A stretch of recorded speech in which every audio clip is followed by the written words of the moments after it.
Well, Doddie, lovely to come to your nice borders home here in the country.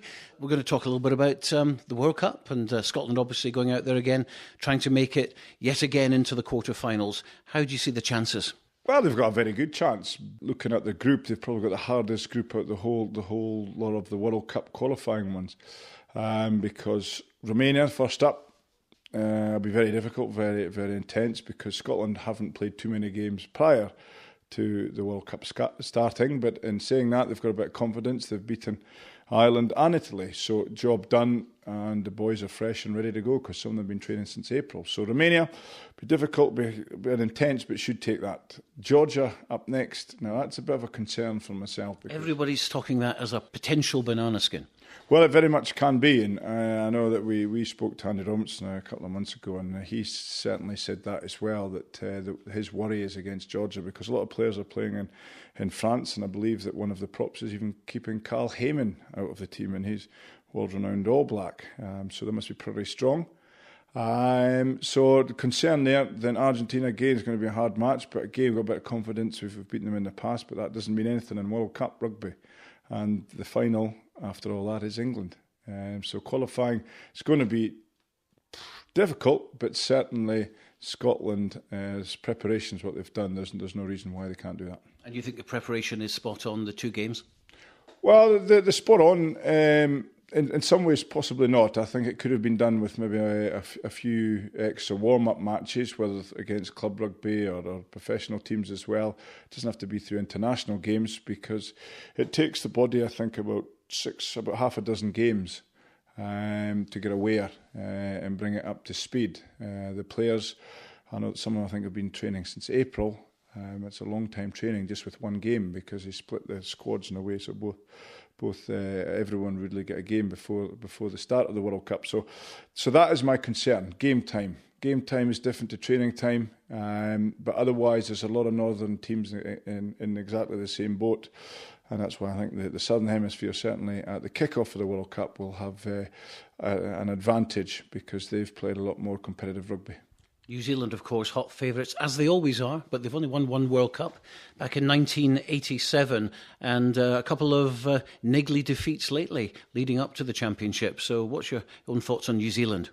Well, you mentioned I would have put possibly the house on New Zealand the way they've been playing because it's lovely to watch. Very physical, very fast, very thorough in their preparation, like every New Zealand team have been and thought they'd be invincible. But it just shows you that no teams got that invincible ticket because, yes, they have been beaten and they've let Australia, I think, win the Tri-Nations, which is going to sting them a little bit as well because they were doing so well in that competition. But the record isn't the best, but they're always there or thereabout, and they certainly are the team to beat, and I really hope that they deserve it because just of what they do for world rugby. So, but I think, correct me if I'm wrong, but Scotland could face New Zealand, could they? Yes, I think if they come second in the pool, they'll meet New Zealand. If they top the pool, they'll meet France. That's assuming that New Zealand, of course, top that pool with France and beat France early on. But it looks like we're not going to avoid them in any case. And, of course, we always seem to meet them at the World Cup. We do, and in the past we've had some great battles as well. I was involved in one in '95, which was a good battle. A lot of points scored. I think we scored a lot of points, but they scored a lot of points against us as well. Was it 30 for Scotland, I think, that day? It was, yes, and I think that was one of the points records, the most points scored. No, there was someone scored 2 tries in that game. Who was that? Well, that happens quite frequently, yeah. 2 tries against the All Blacks. No one else has done that in a Scottish jersey? Well, I was just fortunate being at the right place at the right time. I would like to say that That's the old story, isn't it? I was there at the right place at the right time. You must have been proud. Well, it was, but it was a teamwork, and I think that day I remember it certainly for the 2 tries, but it's also Gavin Hastings' last match as well, and I remember it for that because he was a great servant to Scottish rugby, and it was a great team as well. I remember in the qualifying stages we nearly beat France. And I think Intermac scored in extra time, and that's what brought on the game against New Zealand. So we're a great squad, great spirit, and we just enjoyed our rugby, and with that we scored a lot of points against New Zealand, which again was quite memorable. Are we ever going to beat them? It's going to be very difficult, but as I mentioned and said before, you think certain teams are invincible. and they can get beating. And New Zealand are certainly up there. It's going to need a mighty strong side from Scotland with a lot of passion and pride brought back into the way they play. But certainly Andy Robinson's installing that at the moment, and there's every chance. The pressure of home crowd in New Zealand, the boys nothing to lose, give everything, and there's every chance, especially in the later stages, because it's knockout rugby. It's a different sort of mind frame to that. In the Scottish camp, there's one person who knows how to win a World Cup, and that is Andy Robinson. Yeah, and that's why I think the boys have the utmost respect for him, because he's been there and done it. And for someone to do that, it certainly it goes down the path to the players, and they understand what it's all about and the preparation required. And they've been preparing well. They're looking strong, they're looking fit. As I say, they maybe could have done a bit more game time, but everything else is in the bag and ready to go. And he's certainly brought this passion back to the troops for wearing a Scottish jersey, so they'll be flying the flag well, and I think the boys will certainly and definitely will not let any of the sporters down. He really is an adopted Scots person, isn't he, this guy? Yeah, he is, and I'm sure he likes haggis as well, which is even better. But he is. I think he had a hard time, I think, when he went into the England coaching team, and again that installs just a bit of experience. And to the benefit of Scotland as well, because he wants to prove a point about coaching, and he did exceptionally well with Edinburgh. I think he came second in the league as well, which is great effort, especially with the resources that maybe the Scottish teams have compared to other nations. And he's taken on, and he's had some pretty good results coaching Scotland. But again, it's a funny old game, because there's the odd, certainly last Six Nations, the game against Wales was extremely disappointing, after a lot of people thought that this could be our Six Nations, or at least win a few games this year. So it's a great levelling field rugby, but Andy Robinson to me is certainly the man in charge, and he certainly deserves to be the man in charge, and he will give 110% and get the players to give 120, I would think. Now, 4 years ago, we went out at the knockout stage to Argentina, a very disappointing game. That was, of course, all those years ago. But I remember thinking at the end, well, these guys, they're still quite young, and 4 years down the road, they're going to come back with that experience, better players, better equipped to deal with these situations, and a lot more experienced. And now they've got that 4 years on, and I think 2/3 of the squad have experienced World Cup rugby.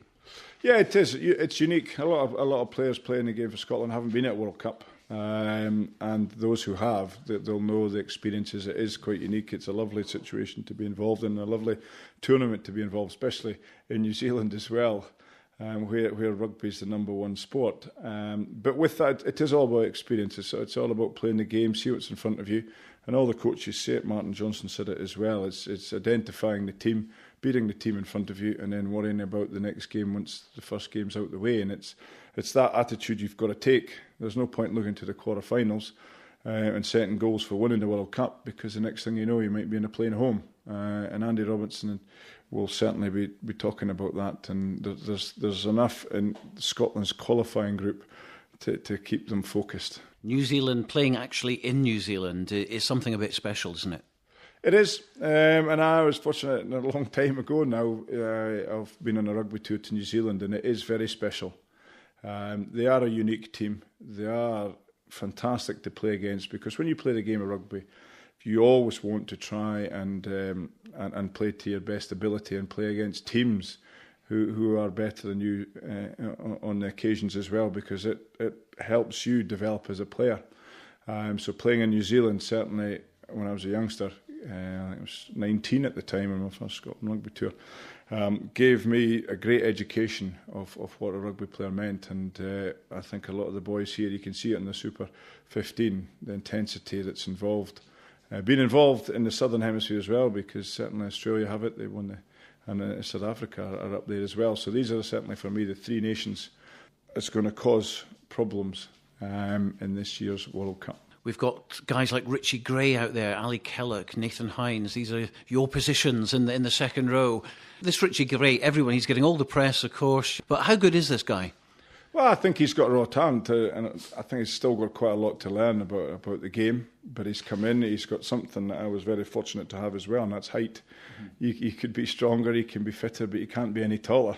And it's a thing that I've had, and I sort of look back, and it's a raw ingredient. And Ali Kellogg, you mentioned as well, he's got height. But Richie Gray has come onto the scene. He's great to generate the support as well, and the kids have certainly taken to him in one way, and because he's a good-looking fella with a bit of the blonde hair, so you can see him throughout the field. But there's certain parts of his game he might have to work on, I would think, but he's certainly there, and every time he wears a Scottish jersey, he puts in a pretty big performance, and he'll enjoy New Zealand, because New Zealand, in a way, it's up on the top of ground rugby, flowing rugby, and I think Scotland's team at the moment enjoys that sort of way. Well, just finally, who would you put in your pack starting? Well, it's difficult because I think this is where Andy Robertson, of all the players that we saw in the last couple of weeks, warm-up matches, it's going to cause Andy Robertson a bit of a headache, which is a nice headache because all the players played their part. There's maybe none that's outstanding at the moment, but they're all very physical, they're all very fit, and they're all wanting to play, and they're all trying as hard as possible. So, without naming any players, I do think that you've mentioned 4 there in the second row berth, and to single any out that would have in a team would be very difficult. It all depends tactically how he's going to play the game and maybe the conditions that might be on in the day. But it's exciting, and I look forward to see who he's going to pick for the World Cup. Lovely bit of sidestepping there from Doddie Weir. Doddie, pleasure to come and see you, and thanks very much. Thank you very much.